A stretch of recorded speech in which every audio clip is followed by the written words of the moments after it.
Thank you for joining with me. We are picking up in Ken Wapnick's Journey Through A Course in Miracles text. This is Volume 1. We are on Chapter 2, The Separation and the Atonement, and this is subtitled Forgiveness. Wrong-minded forgiveness reinforces the ego's thought system of separation, for it focuses on the body and the differences that exist on the level of form. This is what is termed forgiveness to destroy in the pamphlet, The Song of Prayer, and is described in several places in the Course itself. I'm going to leave that up for you to read. Without judgment, there can be no thought of separation, for judgment is separation. The biblical reference, which is Luke 23:34, which should not be taken metaphorically. God, of course, does not forgive the son who never sinned, nor does he heal what is not sick, reflects the first principle of miracles. All forms of error are the same. What needs forgiveness is always and only the mind's one error of having decided wrongly. Yet this is a process of learning. Even though the word process belongs to the illusory world of time, it remains our world while we believe we are here. Because of this, it is helpful to think of learning atonement as a process we undergo with Jesus' help. The atonement was built into the space-time belief to set a limit on the need for the belief itself, and ultimately to make learning complete. The atonement is the final lesson. Learning itself, like the classrooms in which it occurs, is temporary. The ability to learn has no value when change is no longer necessary. The eternally creative have nothing to learn. You can learn how to improve your perceptions and can become a better and better learner. This will bring you into closer and closer accord with the sonship. But the sonship itself is a perfect creation, and perfection is not a matter of degree.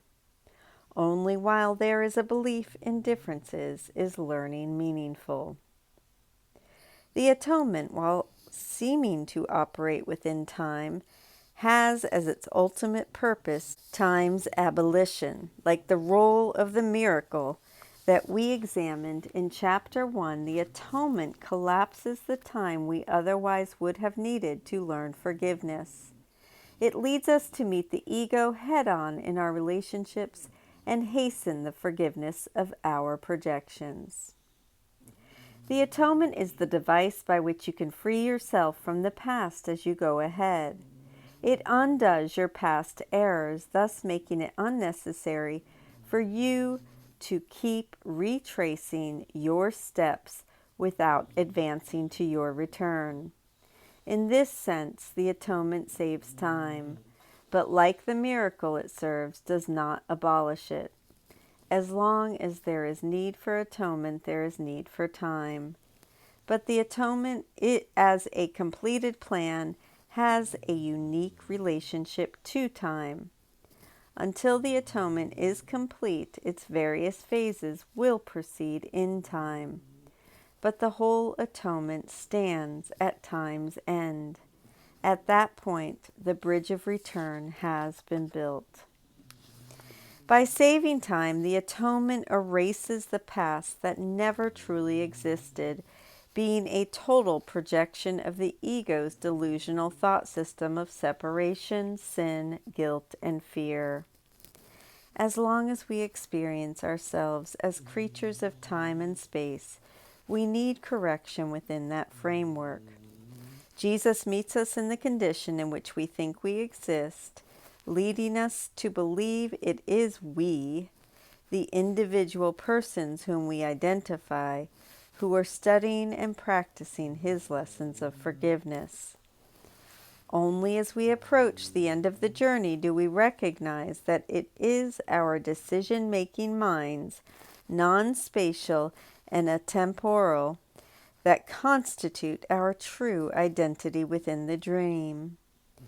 Thus are we at last able to choose atonement instead of separation and remember ourself with a capital S.